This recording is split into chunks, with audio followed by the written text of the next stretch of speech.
मनीष और उसकी पत्नी आरती एक घर में रहते थे। मनीष एक छोटी सी नौकरी करता था। मनीष की पत्नी आरती बड़ी ही तेज और झगड़ालू किस्म की औरत थी। वो हमेशा मोहल्ले में किसी न किसी से लड़ती ही रहती थी। उसकी एक बड़ी गंदी आदत थी कि वो अपने घर का सारा कूड़ा रोज रात को घर के बाहर फेंक दिया करती थी। लोग उससे बड़े दुखी थे, पर जो भी उसे कुछ बोलता वो उससे लड़ बैठती। हमेशा की तरह एक दिन आरती ढेर सारा कूड़ा लेकर छज्जे से रात को नीचे फेंक देती है। अरे ओ बहन, ये तुम क्या कर रही हो? इतना सारा कूड़ा घर के सामने फेंक दिया, इसे अभी के अभी हटाओ। मेरा घर है और मैं अपने घर के सामने कुछ भी रखूं या कुछ भी फेंकूं, तुझे क्या दिक्कत है? अरे ये तो बड़ी बदतमीज औरत है। कैसे कैसे लोग आ जाते हैं रहने मोहल्ले में। अब थोड़ी देर बाद एक नया सफाई वाला आता है जो गली की सफाई कर रहा होता है। जब वो सफाई वाला आरती के घर के सामने इतना ज्यादा कूड़ा देखता है जिसमें से बड़ी ही गंदी बदबू आ रही होती है, तो उसका दिमाग चकरा जाता है। छी छी, ये किसने इतनी गंदगी कर रखी है? आज तक कभी मैंने यहाँ इस मोहल्ले में इतनी गंदगी नहीं देखी। बेचारा सफाई वाला इतनी गंदगी साफ करता है और उसे उसी को साफ करने में इतना वक्त लग जाता है। सफाई करने के बाद वो बेल बजाता है। उसके बाद अंदर से आरती बाहर आती है। हाँ भाई, क्या हुआ? क्यों बेल बजा रहे हो?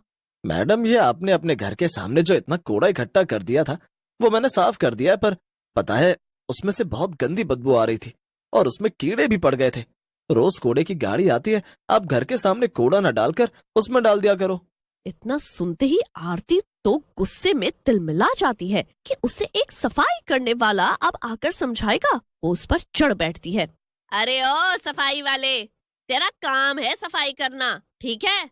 उसके लिए तुझे सरकार पैसे देती है। चुपचाप अपना काम कर, वरना अच्छा नहीं होगा। तुझ सफाई करने वाले की क्या इज्जत?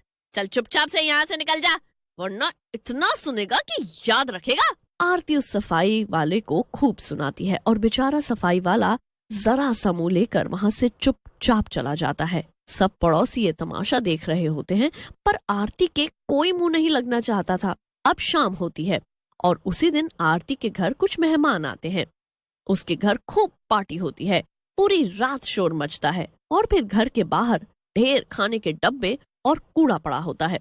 सफाई वाला जब दोबारा आता है तो फिर से ये सब देख वो बड़ा दुखी हो जाता है, पर बेचारा चुपचाप सब साफ करता है। आरती अब रोज ऐसा ही करती है। उसे लगता है कि सब उससे डरते हैं तो उसे कोई कुछ नहीं बोलेगा। उसके घर के आगे इतनी गंदगी फैली रहती है कि बस दूर दूर तक उसकी बदबू आती है। एक दिन हमेशा की तरह सफाई वाला आरती के घर के सामने का ढेर कूड़ा उठा रहा होता है। कूड़े में आरती ने एक तेजाब की बोतल फेंक रखी होती है जो चटकी हुई होती है। आज फिर से इतना कूड़ा, क्या कर सकता हूँ मैं भी। लग जाओ भाई काम पर, ये औरत तो कभी सुधरने वाली है नहीं। सफाई वाला कूड़ा उठा ही रहा होता है कि वो बोतल उसके हाथ में ही फूट जाती है और सारा तेजाब उसके हाथ पर गिर जाता है। सफाई वाला बुरी तरह चिल्लाने लगता है।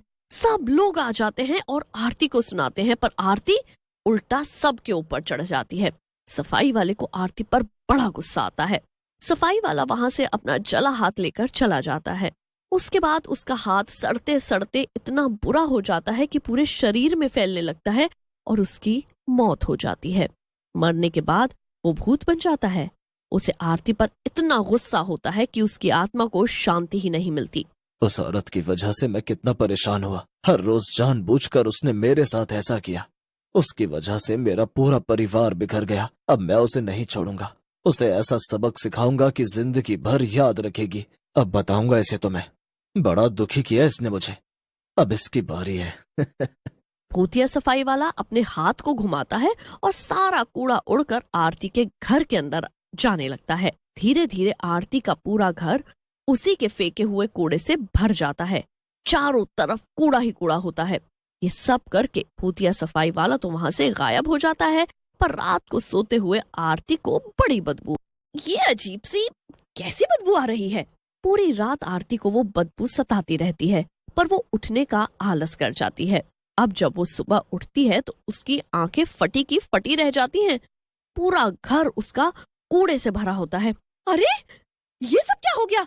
ये सारा कूड़ा तो मैंने गली में फेंका था, तो ये मेरे घर के अंदर कैसे आ गया?